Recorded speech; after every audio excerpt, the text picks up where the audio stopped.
andiamo in pausa pranzo mettiamo magari in stand by il computer. Dobbiamo ricordarci di spegnere anche la fotocopiatrice. Se mi allontano dalla mia postazione per un certo periodo spengo il monitor. Stampiamo fronte e retro quando è possibile. All'interno dell'ufficio dividiamo la carta, la plastica. Semplicisimi accorgimenti quotidiani per risollevare le sorti del nostro ecosistema.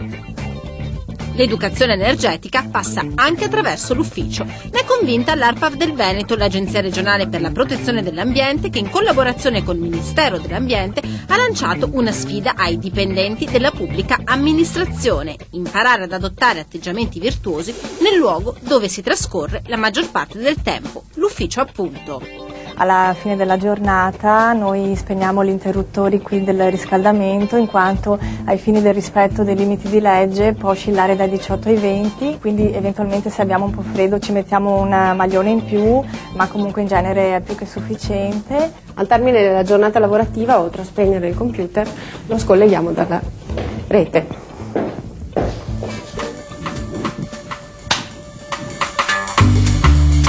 Degli 800 enti pubblici contattati in tutta la regione, 130 hanno promosso e diffuso tra i dipendenti questo codice etico in ufficio, ma solo 60 hanno osato fare di più: garantire 7 giorni di massimo rigore energetico nel luogo di lavoro e a fine settimana verificare sui contatori di luce, acqua e gas l'effettivo risparmio accumulato. I più virtuosi hanno risparmiato intorno al 20% nella settimana sostenibile. Hanno mantenuto poi un comportamento sempre virtuoso nelle settimane successive con un risparmio medio superiore al 10%. È il caso di Etra SPA Multiutility, che si occupa di servizio idrico integrato e di raccolta rifiuti nel Padovano e nel Vicentino. La società, pubblica al 100%, conta 5 sedi e 547 dipendenti. A ciascuno di loro il compito di rispettare gli utili accorgimenti. Siamo stati informati attraverso un'email di presentazione del progetto appunto nel suo complesso e poi attraverso delle altre email, quindi delle pillole che ci venivano inviate periodicamente con dei consigli. Consigli in ufficio buoni anche per la vita domestica. A casa ho 3000 bidoncini nel terrazzo per la plastica, il secco, l'umido. Concentrare i consumi alla sera e nei giorni festivi. Ho anche tolto tutte le lampadine vecchio tipo e ho messo quelle a basso consumo. E cerchiamo di risparmiare anche un po' l'acqua, concentrando i consumi e i lavaggi delle lavastoviglie.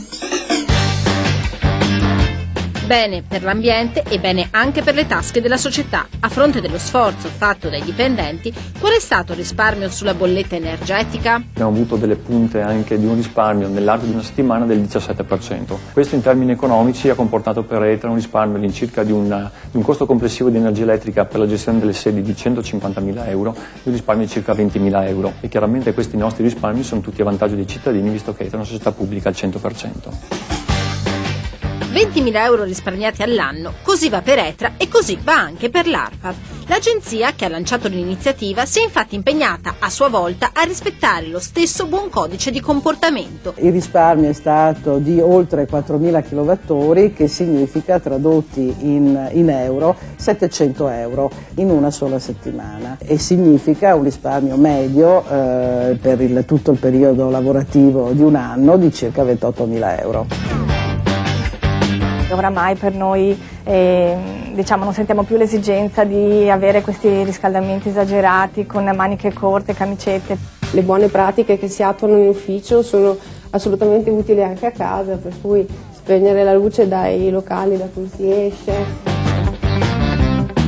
20% di consumo energetico risparmiato dai lavoratori equivale in piccolo al 20% di risparmio energetico richiesto dall'Unione Europea a tutti i Paesi membri, un obiettivo da raggiungere entro il 2020. Questo lo si potrà fare non comprimendo evidentemente il consumo di energia finalizzata alla produzione e all'attività di tutti i giorni, ma sarà possibile proprio applicando queste buone prassi nella vita quotidiana di tutti noi, nelle nostre case e nei nostri uffici.